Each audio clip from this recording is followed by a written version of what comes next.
Takshashila Gurukul channel में आपका स्वागत है। अगर आपने अभी तक हमारे चैनल को सब्सक्राइब नहीं किया है तो कृपया तुरंत सब्सक्राइब करें, घंटी का बटन दबाएं और अपनी टिप्पणियां और प्रतिक्रियाएं लिखें। अपने दोस्तों के साथ ज्यादा से ज्यादा शेयर करें। हम ऑनलाइन कुंडलिनी राजयोग दीक्षा और 6 महीने में कुंडली सक्रियण प्रदान करते हैं।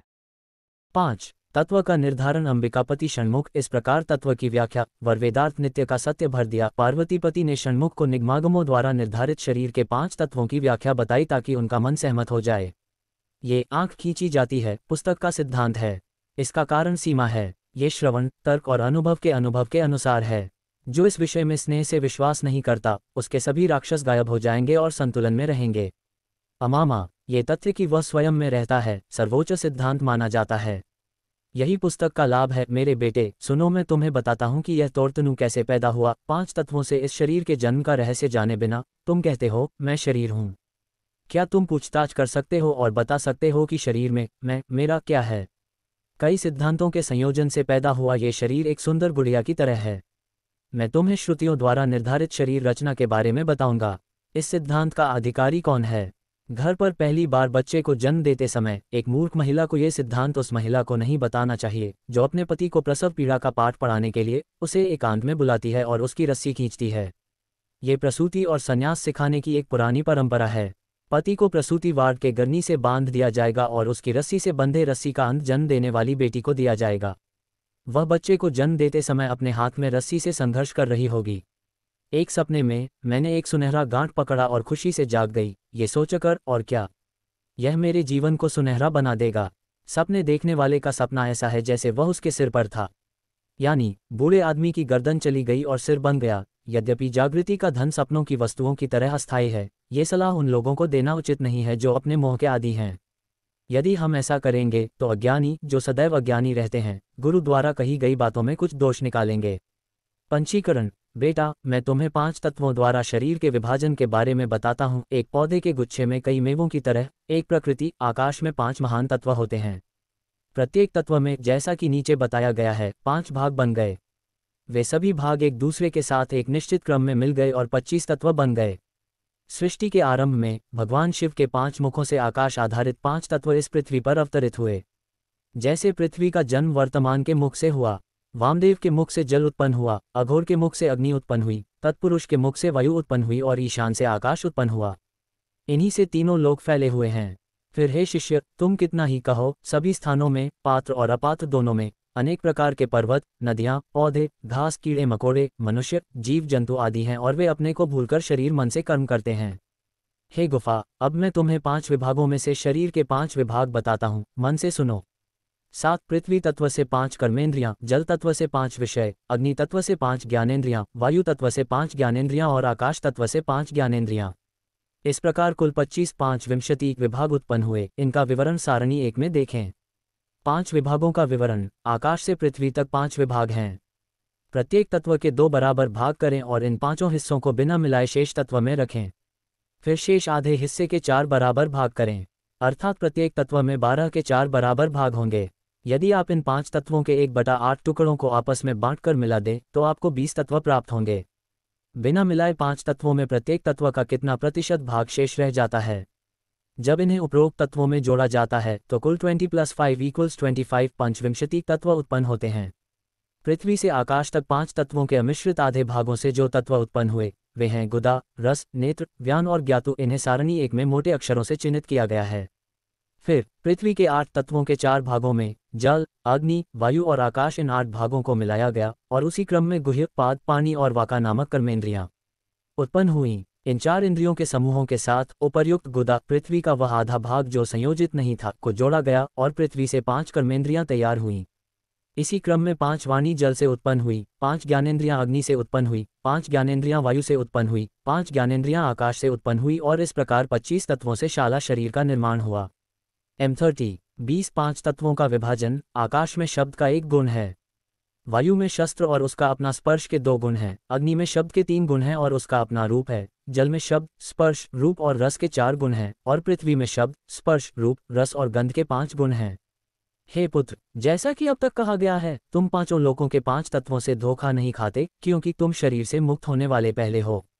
इसलिए तुम में जो शरीर दिखाई देता है वह तुम नहीं हो। 26 हे गुफा, अब इस संबंध में 5 तत्वों के गुण, कर्म, रंग और अन्य अधिदेवताओं की व्याख्या की जाएगी। प्रिय पाठकों को यह व्याख्या तालिका 2 में देखनी चाहिए। स्थूल शरीर का पंचीकरण। पृथ्वी के 5 तत्वों के 5 तत्व स्थूल शरीर में पाए जाते हैं। वे हैं बाल, त्वचा, मांस की नसें और हड्डियां, जो पृथ्वी के 5 तत्व हैं। लार, पसीना, 3 वीर्य, रक्त, जो पानी के तत्व हैं, बाकी तत्वों के तत्व हैं। पाठकों को तालिका 3 में पृथ्वी के तत्वों के शेष तत्वों पर ध्यान देना चाहिए। अस्थि, हड्डी, वीर्य, प्यास, दौड़ और दुख शुद्ध 5 तत्वों के 5 तत्व हैं, जो पृथ्वी से आकाश तक क्रम से मिश्रित नहीं हैं। ये मोटे अक्षरों में चिन्हित हैं।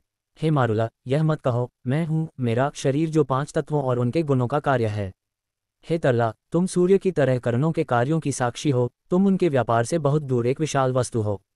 तू ये जानकर कि तू जा रहा है, तेरा स्वभाव मेरा है, तू जन्म लेगा, कर्मेंद्रियां हैं, कर्मेंद्रियों के कार्य और कर्मेंद्रियों के देवता, कर्म के मुख्य विषय, देवता, देवता, ऊर्ध्व वायु, अंतिम निर्णय, 1 कर्मेंद्रियां, 1 आकाश का प्रवेश द्वार, शुभ की बात कहने वाला, अग्नि सर्प, 2 जल देने वाला, वायु, फूंकने वाला, अग्नि सर्प, 3 पैर, अग्नि, मन, ऊर्ध्व वायु, ध्यान आकर्षित करने वाला, धनंजय सर्प, 4 छिपा हुआ, गुप्त जल, मैथुन का सुख, मूत्र त्यागने वाला, रुद्र, क्षेत्र को जानने वाला और गति करने वाला, कर्णों, दिशा, वायु, सूर्य आदि का देवता है।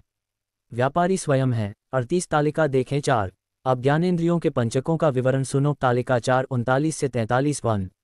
अन्यागम जमुक का भूप धरागलन 2। पवया शब्द ज्ञानमादि गदुवन 3। नेत्र नीला शीतोषण प्रात्रव 4 5। रस व गंधमागुणा तालिका 5। यहाँ कर्मेंद्रियों के पंचक और अंतःकरण के पंचक दिए गए हैं।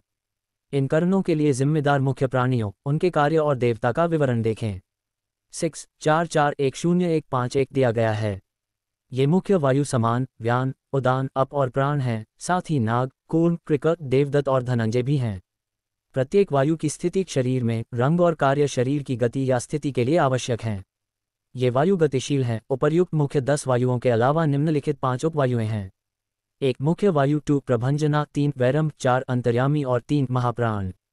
मुख्य वायु अनंत ब्रह्मांडों का आश्रय है। प्रभंजना वायु उन सभी ब्रह्मांडों को अपने में विलीन कर लेती है। वैरम्भ ने समस्या देवताओं का रूप धारण किया है। अंतर्यामी अनंत ब्रह्मांड में नाद सृष्टि के रूप में चमकती है और पत्र शरीर है। श्रवण महाप्राण वायु अनंत ब्रह्मांड का आधार है। ये 5 उपवायु मन की अशांति आंतरिक भावनाओं के लिए जिम्मेदार हैं। इन सभी 10 जोड़ 5 वायुओं की विशेषताओं और कार्यों को शुद्ध बुद्धि से समझें। 63 तालिका 6 10 प्राथमिक वायुओं का विवरण। शब्द 52-61 वायु का नाम, स्थान, रंग, कार्य। 1 समाना नाभि काला, यह अन्न रस को नाड़ियों में समान रूप से विभाजित करता है। 2 व्यान दूध या रंग, ये खाने पीने के रस को बालों और खोपड़ी तक पूरे शरीर में फैलाता है।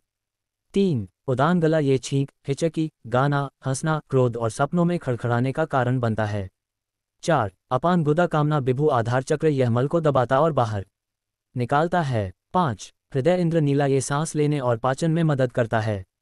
6 यह बालों और खोपड़ी में पित्त छोड़े बिना मौज करता है। 7 कूर्म पेट और माथे, मुंह और आंखों को खोलने और बंद करने का कार्य करता है। 8 नाक का अंत, अंजना, भूख, प्यास और एकाग्रता का कारण बनता है। 9 देवदत्त कमर और गुह्य स्पंदिका सोने, बैठने, खड़े होने और बोलने में मदद करती है। 10 धनंजय ब्रह्मरंध्र, जिसका नीला रंग कान में समुद्र को गर्जना करता है और मृत्यु के समय भयानक शोर करता है। अब मैं तुम्हें 5 शक्तियों का स्वरूप बताता हूँ। 1 पराशक्ति, हे जगत सुनो, पराशक्ति पूर्वोक्त प्राण आदि वायुओं का कारण है। 2 आदिशक्ति 5 तत्वों के विभाजन का कारण है। 3 प्रतित्रादि अध्याय, हे गुफा, ये 5 शक्तियां और 5 तत्व तुम्हारा आश्रय लेकर कर्म द्वारा सर्वदा प्रकट होते हैं। हे परम शुद्ध, अब नाड़ियों की व्याख्या ध्यानपूर्वक सुनो। वे तुम्हारे शरीर के साथ क्रीड़ा कर रही हैं, तुम्हारा उनसे कोई संबंध नहीं है। पाठकों को ये स्पष्टीकरण तालिका 7 में देखना चाहिए। 68 10 नाड़ियों का विवरण। तालिका 7 10 नाड़ियां। 1 जेहवा 2, पिंगला 3, सुषुमा 4, गांधारी 5, अस्थि जेहवा 7, पश्विनी 8, आलंबु 9 10 स्थान चंद्रेश्वर नाक के बाईं ओर, सूर्येश्वर नाक के दाईं ओर, ब्रह्मा 2 नाड़ियों के बीच में, दाहिनी आंख, बाईं आंख, ऊपरी होंठ, बायां कान, मुख शिरा, गुदा शिरा, नाभि शिरा, भगवान विष्णु, रुद्र, इंद्र, वरुण 6 कुबेर, भगवान रवि, यम, चंद्र 3 अहंकार, 1 तमसन अहंकार, भूतादि 2 राजस तेजस अहंकार और 3 सात्विक अहंकार। वैकारिक ये तीन अहंकार प्रकृति की प्रथम विकृति महत्ता से उत्पन्न हुए। हे राजराजेश्वरी के पुत्र, तामस के अहंकार से 5 तत्व उत्पन्न हुए और उन 5 तत्वों से वाणी आदि 5 चीजें पैदा हुईं। राजस के अहंकार से वाणी, कर्म और प्राण आदि वायु की इंद्रियां पैदा हुईं। राजसिक और सात्विक अहंकार के मिश्रण से मन अगले 7 दिनों में मांस मेद बन जाता है। मेद से मज्जा और उससे अस्थि, उसके बाद रजस उत्पन्न होता है। रजस केवल पुरुषों में ही होता है, स्त्रियों में अन्न रस रक्त के रूप में मौजूद होता है। तापत्रय, हे षण्मुख, 3 ताप आध्यात्मिक, आद्य और पारलौकिक इस विचार से उत्पन्न होते हैं कि शरीर जीवित रहने के लिए मैं हूँ। आध्यात्मिक ताप 2 प्रकार का होता है, शारीरिक और मानसिक। भूख, प्यास, ज्वर, कफ, धन के 3 दोष, संपत्ति और 9 ग्रहों के क्लेश आदि शारीरिक ताप हैं। काम, क्रोध, क्षय, विकार, मोह, चिंता आदि मानसिक ताप हैं। बेटा, ठंडी और गर्म हवा, गड़गड़ाहट, बिजली, भूकंप आदि से होने वाले कष्ट को आदि भौतिक ताप माना जाता है। जन्म और मृत्यु, नरक और नरक, निद्रा आदि से होने वाले कष्ट को आदि दैवीय ताप माना जाता है। ये 3 कष्ट पृथ्वी के मानव शरीर में पाए जाते हैं। 83 स्वर्गलोक के 3 कष्ट, क्षय, सातत्य और पातन। मैं तुम्हें स्वर्गलोक के इन 3 कष्टों का विवरण बताता हूँ। क्षय अपने पुण्यों के नष्ट हो जाने का फल है। सातत्य है दूसरों को अपने से अधिक सुख भोगते देखना, सुखों के कारण आसानी से नश्वर संसार में कम हो जाना, यह पातन का कष्ट माना जाता है। इस प्रकार स्वर्ग के सुख में दुख मिला हुआ है। हे गुणोत्तम, मैं तुम्हें जन्म जन्मांतर के दुखों के विषय में बताता हूँ, सुनो। 1 गर्भ पीड़ा, 2 शरीर पीड़ा और 3 प्रसवोत्तर दुख। ये 3 दुख कर्ता को प्रत्येक जन्म और पुनर्जन्म में पीड़ित करते हैं। जीव माता के गर्भ में 9 महीने तक जो दुख भोगता है वह गर्भ पीड़ा है, और जन्म से मृत्यु पर्यंत जो दुख भोगता है वह शरीर पीड़ा है। प्रसवोत्तर दुख अपने किए हुए पाप कर्मों के कारण सुअर, कुत्ते, गधे आदि की अनंत नीच योनियों में जन्म लेकर मरने का दुख है। केवल सद्गुरु की कृपा प्राप्त करके ही मनुष्य ऊपर वर्णित सभी प्रकार के दुखों पर विजय प्राप्त कर सकता है। 88 तनुत्रय, हे आत्मन, सूक्ष्म और कारण, इन 3 थनों का विस्तारपूर्वक वर्णन सुनो। शरीर के पंचीकरण की तालिका देखें। देह शरीर 25 तत्वों से उत्पन्न होता है, जो आकाश के 5 तत्वों और पंचभूतों से मिलकर बने हैं। सूक्ष्म शरीर 17 तत्वों से उत्पन्न होता है, अर्थात 5 कर्मेंद्रियां, 5 ज्ञानेंद्रियां, 5 प्राण, मन और अहंकार। अज्ञान तत्व, जो सभी मानसिक और शारीरिक प्रक्रियाओं का कारण है, अज्ञान तत्व में छिपा है। स्थूल शरीर में 2 तत्व पृथ्वी और जल हैं। सूक्ष्म शरीर में वायु और अग्नि प्रधान है, और कारण शरीर में आकाशीय तत्व के साथ अहंकार तत्व प्रधान है। शरीर के भौतिक परिवर्तन कार्तिकेयन अस्थि जन्म, परिपक्वता, वृद्धि, क्षय और प्रलय 6 प्रकार के होते हैं। माता के गर्भ में पुरुष या स्त्री के रूप में रहने को अस्तित्व कहा जाता है। जन्म का परिवर्तन जन्म है, दूध और भोजन से शरीर की वृद्धि परिपक्वता है, युवावस्था की स्थिति में आना वृद्धि है, और वृद्धावस्था के कारण शरीर सिकुड़ता और क्षय होता है। अंत में शरीर जमीन पर गिर जाता है और नष्ट हो जाता है। और आप जो शरीर के 6 विकारों को जानते हैं, अविनाशी हैं। गुणत्रय, पुत्र, सत्व, रज और तम ये प्रकृति के 3 गुण हैं। ये क्रमशः श्वेत, लाल और श्याम वर्ण के हैं। सत्य, ज्ञान, तप, मौन, आनंद, साहस, क्षमा, दृढ़ता, साहस और शुद्ध बुद्धि ये सत्व के गुण हैं। अहंकार, क्रोध, चंचलता, अभिमान, काम, विलाप, अधर्म, मद, मत्सर आदि रजोगुण हैं। अज्ञान, मोह, निद्रा, हिंसा, कुबुद्धि और पाप ये तम गुण हैं। हे सर्वज्ञ, इन तीनों गुणों को जानने वाले आप निर्गुण हैं, और सदा से निर्गुण रहे सत्य वचन के अभ्यास में इन तीनों गुणों से कभी बाधा नहीं होगी। 95 अवस्थात्रय, हे तरलन, जागृत, सुषुप्ति और निरोध ये 3 अवस्थाएं एक ही शरीर में प्रकट होती हैं। विद्या का शरीर जागृत अवस्था है, जब वह मैं हूं के अध्ययन में लगा रहता है। स्वप्न लोक के मूल कारण से स्वप्न जगत का अनुभव करने की अवस्था है, और सुषुप्ति की अवस्था जब व्यक्ति माया के अभ्यास के कारण शरीर को भूल जाता है और सो जाता है। ये 3 अवस्थाएं 3 भक्तों द्वारा क्रमिक रूप से 3 चरणों और 3 गुणों में प्रकट होती हैं।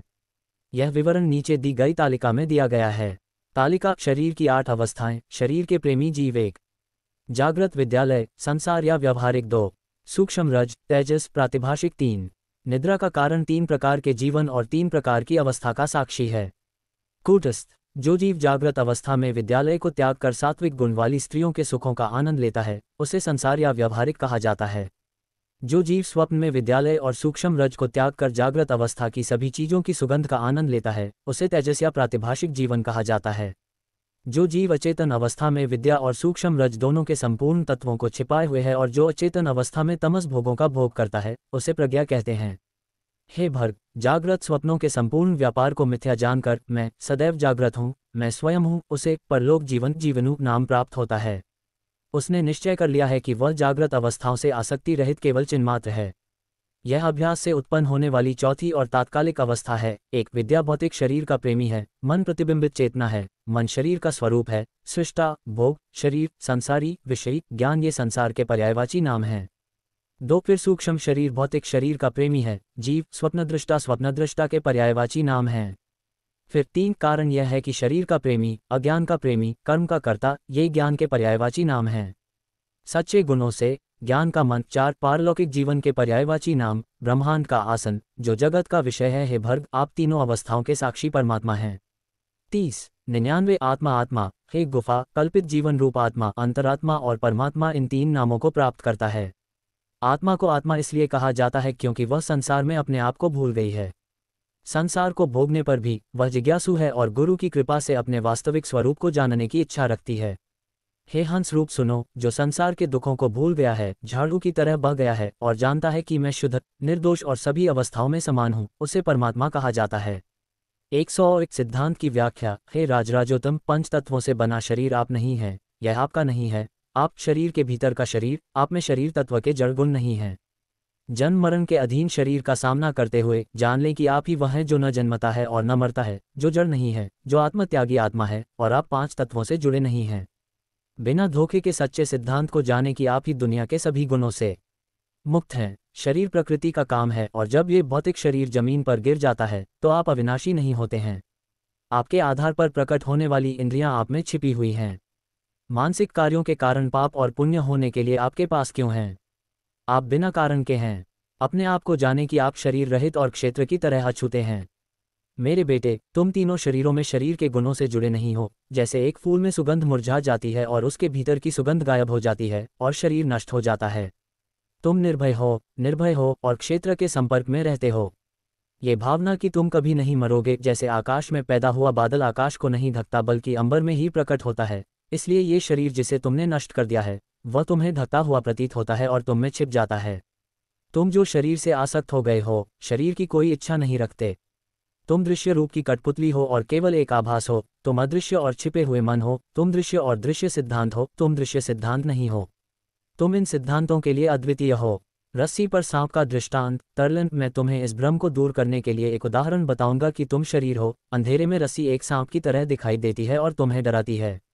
यदि आप अपने हाथ में एक दीपक और एक छड़ी रखते हैं और उस रूप को छूते हैं और पूछताछ करते हैं तो रस्सी पर दिखाई देने वाले सांप का भ्रम जल्दी से नष्ट हो जाएगा।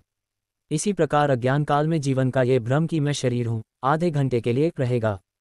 फिर जब तुम आत्मचिंतन करोगे तो ये भ्रम शीघ्र ही विलीन हो जाएगा, जैसे सूर्योदय होते ही ओस पिघल जाती है।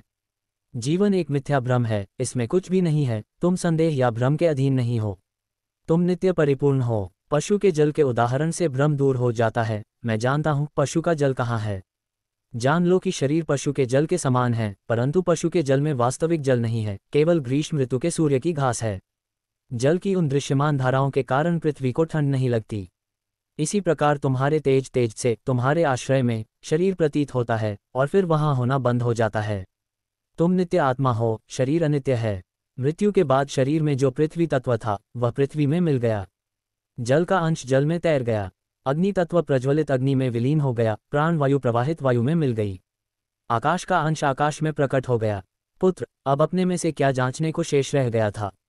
ये भावना कि स्वयं के अतिरिक्त तुम्हारा कुछ भी शेष नहीं रहा, स्वयं में जोत दिए जाने के कारण। सनातन ज्ञान की प्राप्ति के लिए तत्व और तत्वों के गुण भी तुमसे भिन्न हो गए। शरीर में करणों से क्रीड़ा करने वाले देवता भी तुमसे भिन्न हो गए।